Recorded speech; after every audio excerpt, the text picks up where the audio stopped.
Oi pessoal, bom dia, boa tarde, boa noite. Estamos aqui para uma videoaula relacionada ao reino Monera. Bem, vocês já sabem, né, que os seres vivos eles são divididos em 5 reinos, que é o reino Monera, o protista, o fungo, vegetal e animal. E além dos 5 reinos, atualmente vem se adotando o sistema dos 3 domínios, certo? Mas os livros didáticos, eles trazem ainda essa classificação dos 5 reinos, que é o que nós estamos estudando agora. Já comentamos sobre os vírus e agora nós vamos falar um pouquinho sobre o reino Monera, que é o reino das bactérias, certo? Então, esse reino Monera ele é constituído por seres procariontes. Só relembrando um pouco o que são os seres procariontes. São seres que a célula deles é mais simples, né? Bem diferente da célula eucarionte. Então, nessa célula procarionte, vai ter o DNA, né? Que ele vai ficar ali no condensado em uma região que é chamada de nucleóide. E essa célula bacteriana, ela também vai ter plasmídeos, que são pedaços de DNA circular, que vão ficar ali soltos no citoplasma. Então, ela vai ter o citoplasma, o DNA, os plasmídeos, a única organela que eles possuem são os ribossomos, que são organelas especializadas na síntese proteica, né, na produção de proteínas. Além dessas estruturas, como todas as células, né, que a bactéria ela vai ter a membrana plasmática, certo? E além da membrana plasmática, eles têm parede celular, que é constituída de peptidoglicano. Essas bactérias, né, algumas vão ter aí flagelos, mas nem todas, tá? E aí, dentro desse reino Monera vão estar as bactérias propriamente ditas, as cianobactérias. As árqueas, na verdade, elas fazem parte de um domínio extra, né? Além do reino, né? Existem os 3 domínios, que é o domínio eucária, que são dos seres eucariontes, então aí vão estar os protistas, os fungos, os vegetais e os animais. O domínio árquea, né? Que são das árqueas aí, e o domínio das bactérias, tá? Então, essas árqueas, elas são diferenciadas e elas ocupam um domínio próprio porque elas são seres que vivem em ambientes hostis, né? Em regiões que praticamente não é possível ter vida, elas estão lá. Então, elas vivem em ambientes desfavoráveis à vida, em ambientes de muita salinidade, de temperaturas muito altas, por exemplo, próximo a vulcões e etc. E aí vamos aqui às cianobactérias. As cianobactérias, elas eram conhecidas como algas azuis, devido exatamente à capacidade de realização de fotossíntese. Elas têm clorofila, que é a clorofila A, e elas são seres fotossintetizantes, né? Ou seja, elas produzem o seu próprio alimento, né, os seus próprios nutrientes, liberando oxigênio. Então, elas eram confundidas como algas. Só que elas são procariontes, né, de acordo com a estrutura aí da célula dela. E essas bactérias, os pigmentos, né, a clorofila, ela não está em cloroplastos como nos vegetais, por exemplo.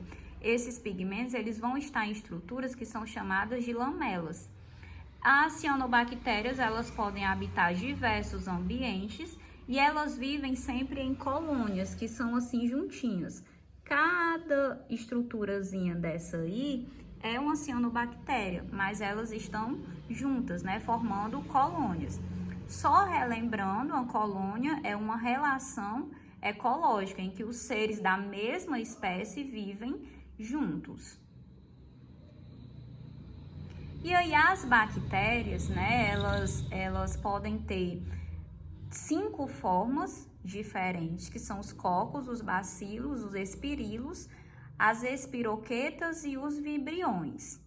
Os cocos, eles têm esse formato mais arredondado, né? Parece ali bolinhas. Os bacilos, né? Eles são semelhantes a um bastonete. Os vibriões, eles formam esse bastonete, só que ele tem aí uma curvinha. Os espirilos, né? São bactérias que já são bem mais espiraladas, e as espiroquetas ainda são mais, tem mais dobrinhas do que os espirilos. Dessas 5 formas que as bactérias podem apresentar, nós temos 2 que podem se organizar em colônias, que são os cocos e os bacilos. Os cocos, essa daqui, né, as bolinhas, e os bacilos, esses aí vermelhinhos. Os bacilos, né, eu acho que vocês já podem até ter ouvido falar em algum canto, quando as pessoas se referem aos lactobacilos, que vivem lá no nosso intestino e etc. Então, cocos, bacilos, espirilos, espiroquetas e vibriões. Aqui nós temos colônias de cocos, ó, estafilococos, streptococos, enfim. E aí, os bacilos. As bactérias, elas têm um metabolismo bem diversificado, né? Algumas são aeróbicas, né? Fazendo o processo ali de respiração, que é através do oxigênio, né? Como elas vão obter energia. Algumas são totalmente anaeróbicas, né? Anaeróbicas restritas, que elas não podem nem chegar perto de oxigênio. O oxigênio se torna tóxico para elas. E aí elas podem fazer o processo de fermentação, que é um processo pelo qual elas não vão precisar utilizar o oxigênio para obter energia. Essa fermentação, ela pode ser de 3 tipos: alcoólica, acética e lática. A fermentação lática, só a título de informação, nós também podemos realizar quando o oxigênio ele não está sendo suficiente para suprir a carência de energia no nosso corpo. Por exemplo, os nossos músculos, eles podem fazer esse processo de fermentação lática, liberando o ácido lático, certo? Então, as bactérias também podem fazer esse tipo de fermentação. Na fermentação acética, é quando ela vai estar liberando como produto final o ácido acético, que é o nosso famoso vinagre. Na fermentação alcoólica, ela tem como base o açúcar, né, que é quebrado para a produção de energia, e o produto final é o álcool, certo? É importante relembrar que as bactérias, elas podem ser utilizadas para a produção de vinho, para a produção de cerveja, de pão e etc., juntamente com as leveduras, certo? E aí, por exemplo, para a fabricação do vinho, ocorre lá o processo de fermentação alcoólica da uva, né? Onde o açúcar da uva é quebrado e vai liberando o álcool, que é o que vai ser utilizado. Por exemplo, na produção do pão, do fermento lá do pão, é quebrado o açúcar também, né? E vai liberando o gás carbônico e o álcool. Quando o pão vai para o forno, com a temperatura, esse álcool evapora, e o gás carbônico é o que faz a massa do pão inchar, certo? Então, as bactérias também fazem esse processo de fermentação alcoólica. A quimiossíntese também é um processo pelo qual ela vai obter energia para o seu corpo, só que é feito na ausência de luz. Então, é diferente da fotossíntese. E nesse processo de quimiossíntese, elas vão desdobrar o ferro, o enxofre e o nitrogênio. Bem, pessoal, tem uma técnica de laboratório que é chamada coloração de Gram, para identificar a estrutura da parede celular das bactérias, onde é utilizado corante, né, cristal violeta, Lugol. Depois elas são descoradas com álcool e são coradas novamente com fucsina. E aí, aquelas que foram coradas totalmente são chamadas gram-positivas, e aquelas que não ficaram no tom aí do corante, elas são chamadas gram-negativas. Isso significa que a parede celular das gram-positivas, aquelas que foram totalmente coradas, elas são constituídas em sua maior parte por peptidoglicano, então é uma parede mais homogênea. Já as gram-negativas, elas são constituídas por 2 camadas em que elas têm apenas uma fina camada de peptidoglicano. E aí a reprodução das bactérias, ela em sua maioria é assexuada, sendo que aqui predomina a divisão binária ou cisciparidade, onde uma célula bacteriana ela se divide formando duas idênticas à célula mãe. Existem aí alguns processos que algumas literaturas trazem como sendo uma reprodução sexuada ou o sexo das bactérias. Que o que acontece? Na verdade, elas podem se aproximar no processo de conjugação e formar uma ponte citoplasmática e trocar material genético. No processo de transformação, elas englobam partículas de DNA que possam estar soltos no meio em que elas estão.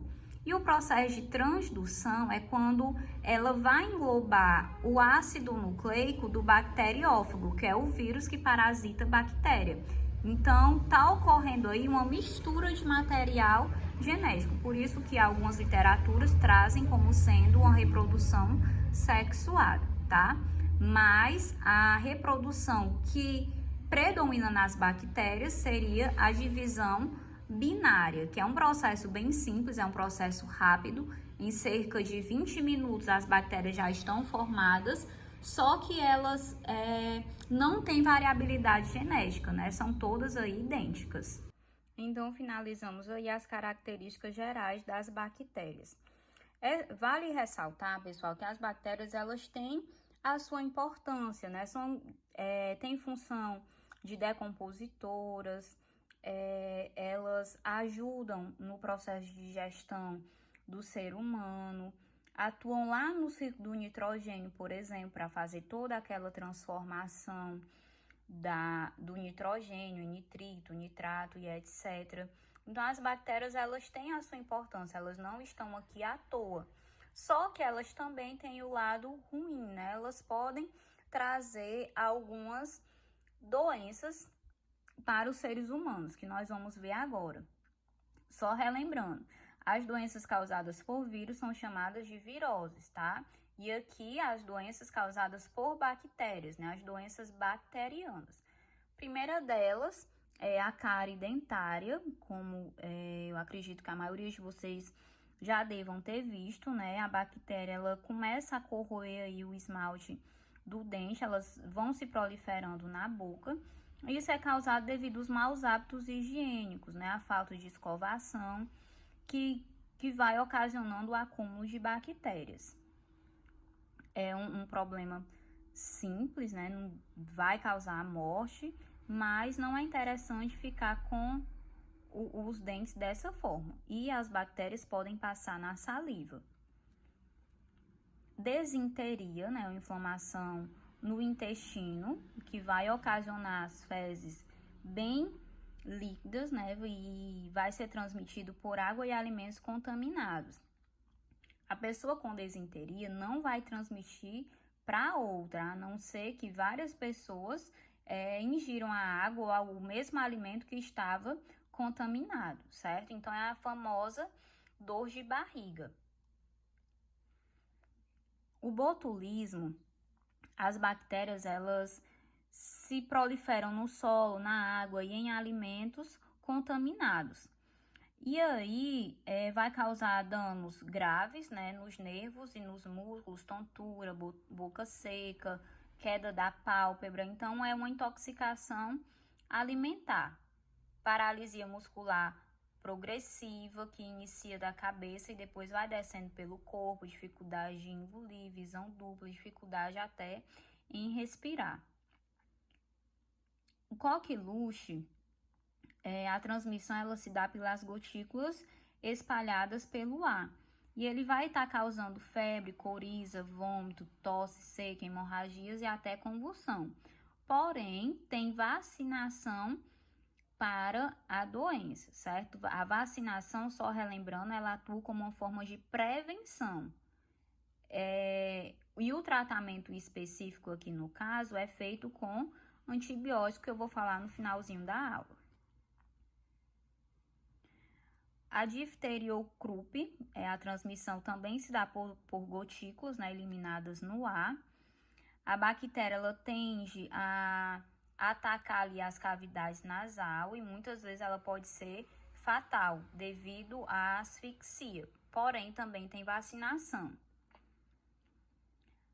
A pneumonia é uma infecção pulmonar, certo? Ela vai estar causando sintomas de gripe, falta de ar, tosse com expectoração, certo? Que é aquela tosse mais cheia e pode ser transmitida pelo ar contaminado.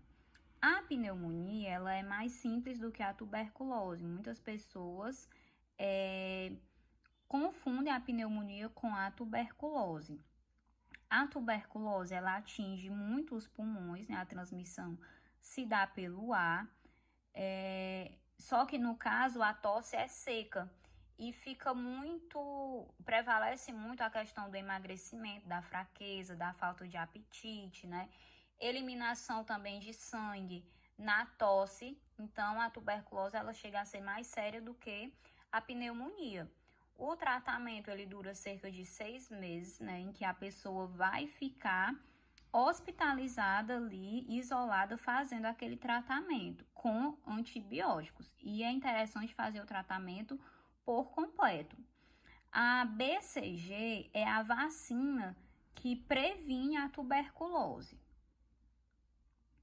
Febre maculosa, a transmissão se dá pelo carrapato, né? Vai ocasionar aí febre, vômito, dor de cabeça e dores musculares também. E as manchas avermelhadas, que pode também levar à morte. Então, não é uma doença tão simples. A meningite, ela pode ser causada por vários agentes, como bactéria, vírus, até fungos.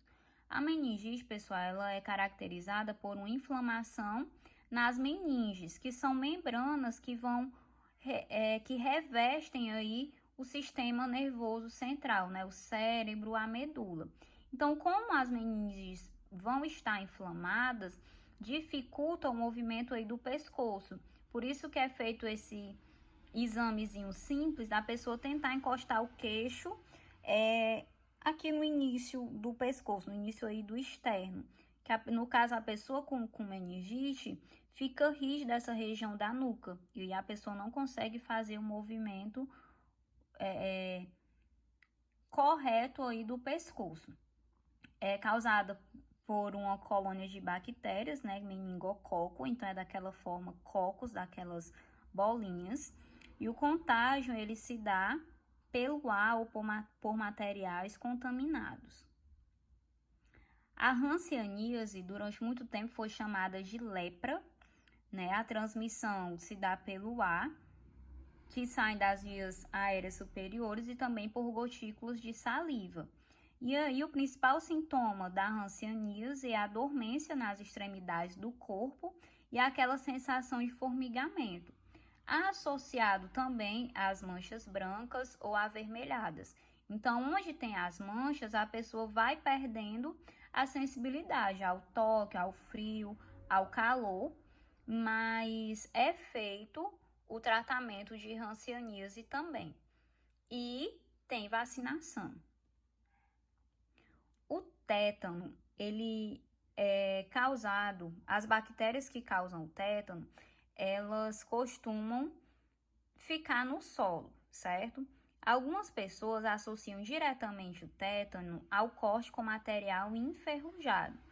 Claro, se você levar um corte, material enferrujado, as bactérias também podem estar ali, você pode contrair o tétano. Mas como essas bactérias vivem no solo, o que acontece é que se você tiver uma ferida aberta e andar descalço, as bactérias também podem penetrar por aquela ferida, certo? Então, o tétano, ele é uma doença séria, ele ataca diretamente o sistema nervoso, né? E aí ele vai ocasionando diversas complicações que podem levar à morte, como espasmos musculares, e ele vai bloqueando a transmissão dos impulsos da coluna vertebral para os músculos. Então, ele impede, né, os movimentos também corretos dos músculos. E se atingir, por exemplo, músculos envolvidos na nossa respiração, como o diafragma, pode ser fatal. Porém, tem vacinação para o tétano e também tem tratamento, né? Então, tem cura. A vacinação, ela tem validade por 10 anos. Então, por exemplo, se uma pessoa tomou a vacina em 2020, vai valer por mais 10 anos que você vai estar prevenido contra essa doença. A cólera, ela é uma inflamação no intestino delgado, certo? É como se fosse uma diarreia, né? Só que bem forte. Porque o que acontece? Como o intestino delgado está comprometido, as pessoas não conseguem absorver os nutrientes da maneira adequada. E aí, sem a absorção desses nutrientes, o corpo tende a ficar fraco e vai progredindo a infecção, né? E aí pode levar à morte. Ela é transmitida por meio de alimento, né, ou água que estejam contaminados. E o tratamento é feito com medicação específica, no caso, antibiótico. Todas as doenças causadas por bactérias são tratadas com antibióticos.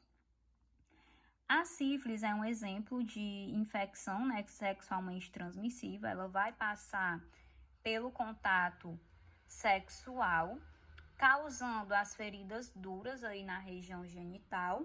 Só que essa doença ela pode progredir para outras estruturas, para mucosas e para órgãos internos. Tem se aumentado o número de infectados por sífilis no Ceará, aumentou consideravelmente, certo? Então, vale ressaltar aí a importância do uso do preservativo, né? Tanto feminino como o masculino. Depende da escolha do que o casal for utilizar. Então, existem as formas de evitar o contágio, né, de sífilis. Então, se apela mais para a prevenção. Porém, tem tratamento que também é feito com antibiótico. Se a mulher grávida tiver sífilis, né, foi infectada, ela pode passar para o bebê. E aí o bebê já vai nascer com sífilis, que é a chamada sífilis congênita. A gonorreia também é outra infecção sexualmente transmissível causada por bactéria, né? E aí ela causa o corrimento excessivo, a ardência a urinar, a inflamação aí na uretra. A clamídia, ela vai estar ocasionando, também é outra infecção sexualmente transmissível, né? Ela vai estar causando a coceira, o sangramento, até dor abdominal, dor durante a relação sexual e ardência ou dor a urinar. Também pode estar ocasionando inchaço e a dor no testículo.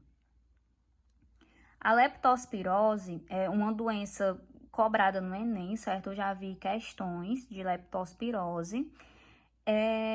Ela vai estar ocasionando febre alta, dor de cabeça, calafrios, olhos congestionados, dor muscular, vômitos e etc. O transmissor é o rato, né, no qual a bactéria ela vai estar sendo eliminada na urina do rato. E aí, quando por acaso o ser humano tem contato com essa urina, ele pode estar contraindo a leptospirose. Claro, não necessariamente o ser humano vai lá beber a urina do rato, mas o que acontece? Que eles podem estar se proliferando ali no esgoto, né? E aí, quando vem enchente, fica aquela água escorrendo nas ruas e as pessoas têm contato, tomam banho, andam descalços, chegam até sem mesmo ter a intenção, né, de engolir essa água lá quando tá passando ali na enchente, e aí pode contrair, certo? Então, a melhor forma de evitar é evitar o contato com água que possa estar contaminada com a urina dos ratos, né, e evitar o contato direto com eles. E aí, pessoal, como eu havia mencionado, o tratamento de doenças bacterianas é feito com antibióticos, certo? É diferente das doenças causadas por vírus, né? Das viroses. As viroses, elas não são tratadas com antibióticos, elas têm os medicamentos específicos, antivirais, certo? Ou, dependendo do caso, algum medicamento que possa ser antitérmico e etc. Os antibióticos, eles têm ação específica para as bactérias, porque eles vão atuar destruindo a parede celular das bactérias, interferindo na produção de proteínas ou interferindo na produção do DNA das bactérias. Então, por isso eles são específicos, tá certo? Como, por exemplo, a penicilina, a tetraciclina, ciprofloxacina e etc. O que acontece? É indicado o uso de antibióticos só através da indicação médica, né? E também é importante fazer o tratamento por completo, porque as bactérias, elas podem criar resistência contra esse antibiótico. Então, por exemplo, sentir uma dor de garganta, acho que é causado aí por bactéria, e aí toma o medicamento, toma 1-2 dias. Aquele 1-2 dias que você tomou o medicamento, ele vai combater as bactérias mais fracas. Então, as mais fracas vão morrendo. E aí acaba as mais fortes que estão lá se proliferando. E aí você acha, nossa, a doença voltou mais forte. Mas, na verdade, você nem ficou curado, né? E aí as bactérias mais fortes vão se proliferando e vão aí criando essa resistência. Então, ao fazer o tratamento com antibiótico que o médico indicar, é importante fazer o tratamento por completo. Por que eu coloquei essa questão dos antibióticos, né? Porque eu já vi em muitos exercícios sobre o uso do antibiótico, o uso de vacinas, o soro, né? O soro antiofídico e etc. Então, é importante vocês saberem essa relação. Tanto para doenças causadas por bactérias, como para doenças causadas por vírus e outras doenças, pode ter a vacinação, que não é o tratamento, é a prevenção, certo? Para as doenças causadas por bactéria, eu volto a repetir, é utilizado os antibióticos, que não são utilizados para doenças causadas por vírus. Por isso é importante procurar um médico para saber a causa da sua doença, para você fazer o tratamento correto, tá? Então, as questões, elas podem tratar essa parte de estrutura, eu já vi questões da US, podem tratar dessa questão aí da utilização dos medicamentos, né? Das doenças também, como eu havia mencionado, sobre a meningite sobre as DSTs, né, e ISTs, na verdade, são infecções, porque infecções sexualmente transmissíveis, às vezes a pessoa pode já estar aí com a bactéria ou com o vírus e não está apresentando ainda os sintomas. Enquanto ela está infectada, mais assintomática, ela pode estar transmitindo aí a bactéria para outras pessoas. Então, pode cair doenças aí das ISTs, da leptospirose e etc, certo?